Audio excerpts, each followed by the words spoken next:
On this week's show, Viking burial boat found, almost new Tolkien published, and sci-fi blasts into the Barbican. Hello and welcome to the Fantasy News Show from the Bottled Imp. My name is Ken Boyter and this is your weekly fix of fantasy goodness. We start with Warhammer Age of Sigma role-playing game is announced. Games Workshop and Cubicle 7 have teamed up to create a new standalone edition of Games Workshop epic tale of heroes, gods and monsters fighting in a desperate battle for the fate of the mortal realms. Ooh. Yes, Dominic McDowell of Cubicle 7, he is the CEO. He said, "The mortal realms are fascinating, highly evocative, and hold endless possibility for role-playing." And we don't disagree there with you, Dominic. No more details are known as of yet, apart from the release date will be sometime in 2018. And this news follows on Cubicle 7's announcement of the 4th edition of Warhammer Fantasy Roleplay, which is released sometime in 2017.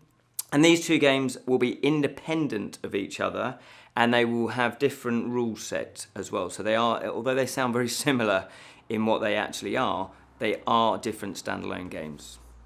The first Viking boat burial site in the UK is found in Western Scotland. The 17-foot boat contained a large sword, a broad blade axe, and a huge bronze drinking horn, and the remains of someone who was considered a warrior of high status.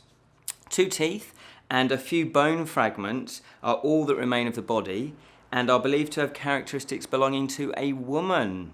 Yes, that is the fascinating news about this. And that renews interest in the legends of female Norse warriors called Shieldmaidens. Remember in Lord of the Rings, they call them Shieldmaidens. Love that name. So it looks like there is good evidence that they did actually exist. And they are legendary female warriors of many Viking sagas. And they appear in Viking folklore. Excuse me, I had a frog, or maybe a little imp in my throat. And most notably, they were the Valkyries, who were supposed to have carried the warriors to Valhalla. The artifacts have been, in the grave, have been found to be of Irish and Scandinavian origin, and it's also thought that the person may have travelled extensively. The grave is thought to date from around 1000 AD, which would have been during the Second Viking Age. The epic tale of Brennan and Luthien is published tomorrow.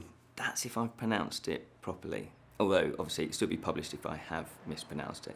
Anyway, let's crack on. For the first time, it as a continuous and standalone story, Brennan and Luthien is a tale that has been restored from J.R.R. Tolkien's manuscripts.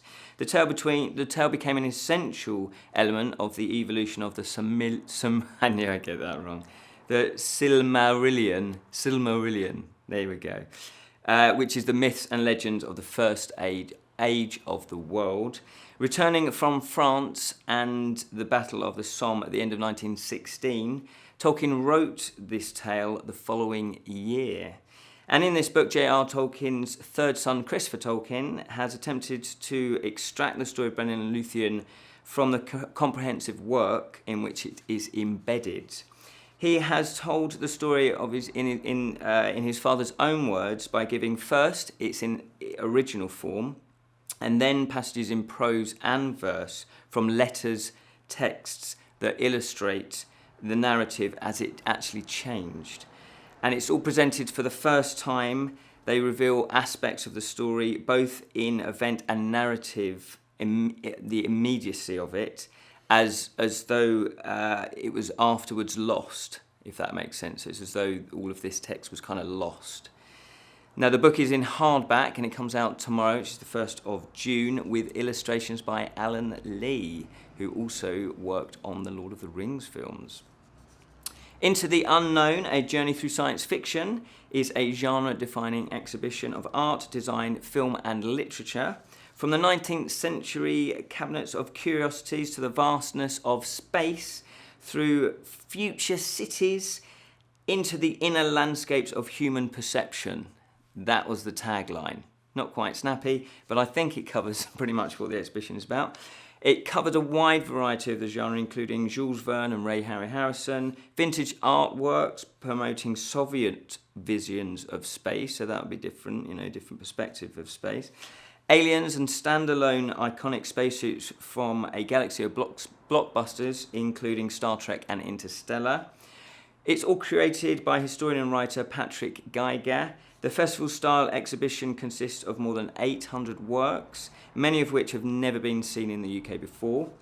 Into the Unknown exhibition is taking place at the Barbican Theatre, which is in London, from the 3rd of June to the 1st of September. And if you want to find out more and to book your tickets, you have to simply go to www.barbican.org.uk/Into the Unknown.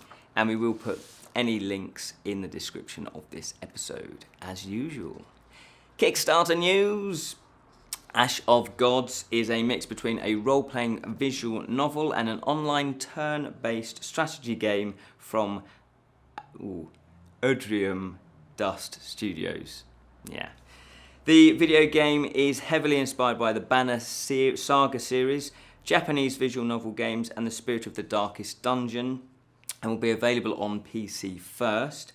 The world has known 700 years of peace, but that peace is about to come to an end. The feast of the spring equinox is in full swing when the bell in the town hall suddenly begins to ring. The Reapers have returned and intend to drown the entire world in blood so that they might awaken the sleeping gods. Darn those Reapers! Ash of Gods has an emphasis on roguelike storytelling, which is, apparently that means that the choices you make, the paths that you take, and the battles that you fight inevitably affect the story and the world around you. I didn't realise, but there's a roguelike telling thing. It's a thing. Look it up, because it'll probably go into it in greater detail. The visual style is very appealing, and they say they've been inspired by fantasy feature films that have been directed by Ralph Bakshi. I never pronounce this one right. Ralph Bakshi, I think that's it. And we have done a few of his reviews, film reviews of his stuff as well. And he created the animated version of Lord of the Rings. Well, the first part anyway, yeah. And we've done a review of that as well. There are lots of information about the game, as you would imagine, lots of add-ons and rewards for you to pledge for. And the game will be available for Windows, Mac and Linux systems, Xbox One, PlayStation 4, Nintendo Switch, Android and iOS. And it's also multiplayer, so you can do P versus B or even P versus E, common on all platforms. It finishes on the 24th of June. Castles and Coding, The Dragon of Fortean Forest, is an adventure story set in a fantasy world that explores how computer science can change the world and bring people together. Michael Palmer is a parent who wants to write a children's book that shows how computer coding can be fun. And his aim is to introduce children to the concept of coding through storytelling, which I really like the concept of this. Together with the celebrated artist Lauren Kitchener, they have created a book that teaches computer science principles, coding, and stimulates creativity with colourful hand-painted artwork. This is the first book in a series aimed at children between 2 and 6, so it's a real, it's more pictures than I think the actual text. And it has, and it's going to be following the misfit band of programmers through the far reaches of the world that they have created, which is Pixelcopia. So each of the adventurers is like a type of coding, so you'll be able to follow those through their world. They've got lots of illustrations and lots about the book as well, and about how they're going to put the concept of coding within the story. Obviously there's stretch goals as well, and that one finishes on the 22nd of June. Ravage Dungeons of Plunder is an alternate dungeon crawler game for 1 to 5 players. Ain't no heroes in this game, apparently. You play the Blackroot Orcs. Looks like the police want in on the action as well. And they're delving into dungeons for loot. The game features 3 game modes. Solo, which is obviously you survive the dungeon, and it's random boss encounters for victory. Co-op, players cooperatively play, and obviously your friends, well, don't have to be friends, but you play cooperatively to complete quests, bury the head, and defeat the cave serpent and destroy the spider's lair. Not quite sure what all that means. Treachery mode, which you each control a hero and the dungeon and monsters that you pull on your turn, pitting them against your friends, setting off traps, looting your opponents whilst you try to keep the dungeon at bay. That one sounds a lot of fun. And you can play with or without an evil overlord as well.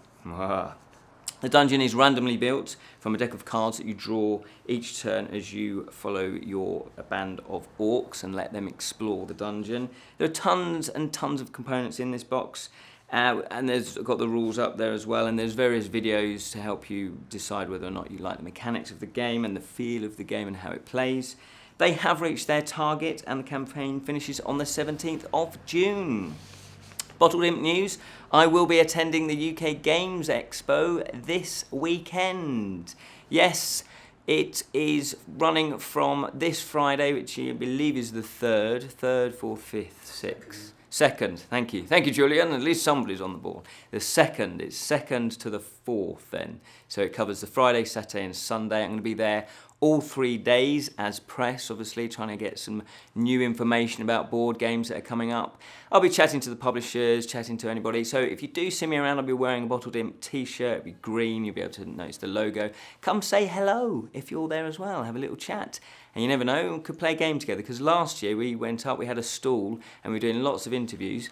I didn't get to play any games. No new games. So I was quite disappointed with that. Anyway, I shall be there. So if you're there, it'll be good to see you as well. On this week's Friday Fantasy Show, we'll begin taking a look at the 1957 Ingmar Bergman fantasy drama, The Seventh Seal. Yes. Now, I've not seen this, but it is one of those films that you just feel, I kind of ought to. It's meant to be a classic. It meant to, you know, it made huge waves when it was first released back in 1957. And I want to know why. It's a fantasy drama, so I thought we'd explore the whole, you know, concept of the Seventh Seal. I wanted to know more. I didn't quite know. It's the one with the chess. He's playing death. But why? Who knows? But you will find out this Friday. That's all we have time for. Thank you so much for watching. And remember, we do have a Facebook group. You can come and join us. You just search for the Bottled Imp Fellowship. Click join and we'll add you in. Remember to subscribe and tell your friends about the Imp. Until next time, keep it unreal, especially if you're going to the UK Games Expo.